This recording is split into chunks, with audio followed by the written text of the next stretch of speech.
at the annual IMF summit in Washington, D.C. And I'm joined here by Miroslav Singer, the governor of the Czech National Bank. Hello, Mr. Singer. Hello. And let's start with the first question. Euro, adoption of euro. I think that's one of the questions that keep on coming back in countries such as the Czech Republic or Poland. Will we ever adopt? We have to, right? Well, I would say we are supposed to adopt euro at some point. However, at this moment of time, I have heard the dates starting from 2019 and forward being mentioned time to time. So it's very unlikely we are going to see any strong sort of adoption act anytime soon. Mm-hmm. Now, your peer, your counterpart in Poland, Marek Belka, says it is better for us actually not to have euro right now. We are fine the way we are. We will have to adopt it because of the protocols we signed, but the later the better. Would you agree with that? Well, let's put it in a practical terms. My term and my second and therefore the last term ends in mid 2016. Mm-hmm. Given I'm rather positive we are not going to have euro till mid 2016, I leave the further consideration to my successor. To your successors. Okay. What about the Czech economy? I believe it underwent relatively serious, probably more serious than some realize, fiscal consolidation, because because of that was a political program of parties that formed the government. Because we've been, I would say, having relatively or rather relaxed fiscal policy as well, and so on and so on. Definitely, this is not a central bank things to comment too much. Mm-hmm. But it was this consolidation definitely at costs for short-term output. Mm-hmm.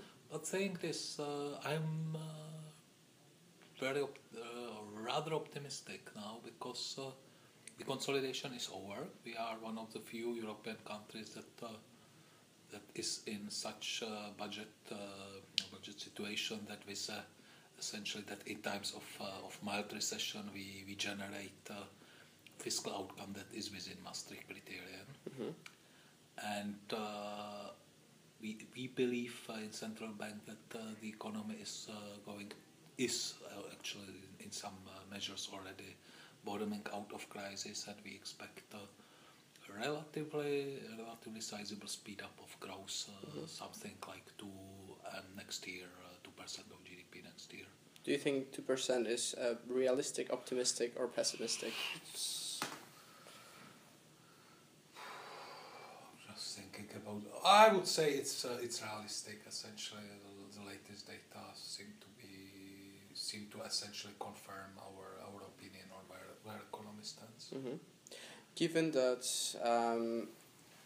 the Czech Republic's economy is essentially the exports economy, and the country has a small domestic market, wouldn't it be a good idea to actually peg the Czech currency to euro, if not formally, then to do what Latvia did some time ago, for example? I believe we've seen huge costs of exercises that are necessary to keep the peg in bad times. Talking about Latvia in particular in Baltic states. So I would be very careful. I believe inflation targeting with floating exchange rate has been working for the country in quite a good way from 1998, definitely from 2002. So before it was, you can discuss how well the framework was defined, but definitely for a decade. So I don't think there is an impulse for change. Absolutely, and I know that during this year, one of your biggest fears were concerns about deflation. those concerns dismissed, or are you still concerned about the? You still see risks on downside, and that's a major concern for us. Mm-hmm. How much do you see that this summit as a way to discuss broader topics that go beyond either the region or the Czech Republic? I know that there are big issues touched upon in this summit, and how much it is actually a way for you to just focus on the Czech Republic interests. Well, one of the major topic of summit is Europe, and Europe is our major concern. We are integrated in European foreign trade and European manufacturing chains in a great extent. So actually, this topic is of importance to us. Mm-hmm. And then, is Europe one of the main concerns that you are actually concerned about? As in, there is and has been for the past over a year a lot of talk about European Union having major problems, major issues. Is now that the problems are more silent, but I believe this sort of high intensity crisis subsided, but Europe still has a lot of problems to solve. Low growth, institutions of Eurozone being probably the two of them that are the most visible, but Europe is dramatically aging as well, and I'm not sure how much it needs to reshape itself. I leave this on politicians. But I'm sure it needs to reshape itself. Mm-hmm. And does it affect the Czech Republic? Certainly. Mm-hmm. Certainly, we are trying to have a role in discussion, and we are affected by this discussion. And how much the change of the cabinet earlier this year has affected your job and your role? I'm 8 years in the board of Czech National Bank.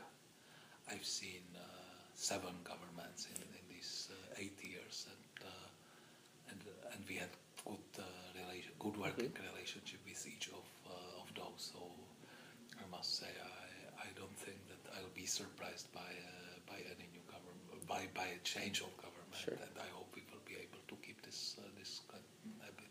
But 7 governments in 8 years, that's it's not very comforting for investors, isn't it? Investors to the country. It seemed to me that country has quite a lot of FDIs, or I would say it's on the top of Central and Eastern European countries in attracting FDIs. Its historical record in this respect is the highest in Central and Eastern Europe.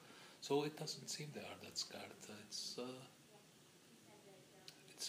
It's part of the working of proportional political systems. Simply generate a lot of tensions, and probably more governments than majority ones, based ones, or majority or individual mandate contest based one. But so it seemed to be. I'm not saying that actually it's. I do not see any signals that it's driving out investors. Is it also because the Czech Republic established itself as a stable country, so the temporary instability, if you may say so, doesn't derail the image of the country? Probably partially, but I also think the tensions, discussions, arguments, falls of government, scandals are a part of democracy. And as I lived my first 21 years of my life in a system that didn't have scandals and falls of government and had a lot of stability, I must say I rather live in this unstable system with scandals, changes of government, and everything that surrenders it. Understood. And now, what about the cooperation within the region? Do you see the cooperation within the region countries? I know that we did have a Visegrad group. Well, you probably know that we have or you may know that we have a very good working relationship with Marek Belka in particular, but we have a very good working relationship with our colleagues in central bank or supervisory authorities, because we are supervisor in central bank within the region, and I believe that the working relationship is very good. Mm-hmm. Do you think the countries should work even closer, not just between on the individual level, but or we should work within the wider framework? I think the region in practical terms is very heterogeneous, has different institutional setups. So I don't think there's anything gained by focusing on regional cooperation. I believe it's more about cooperation in particular areas, being it supervision, being it trade or transport infrastructure, and so on and so on. Now, I know that you're very busy here, so I'll try to be as quick with a few remaining questions as possible. The Czech Republic happens to have one of the highest costs of labor in the region. Do you think there can be something done by your office, but by you personally? Or that's something I don't think that central bank should be a driver of costs of labor, honestly.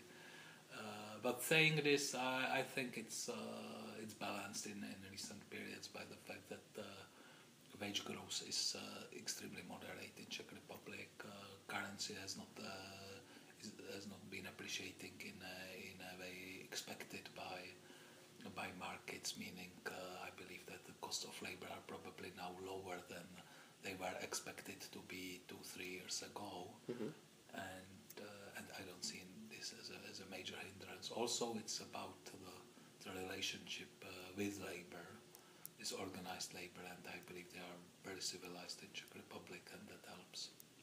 And now for the final question, what do you actually expect to get out of this IMF summit? Definitely not sunbathing. It's really wet and dry place we're meeting in. As usual, this is my 8th summit, not 8th, probably 15th summit. 15 summit. Wow.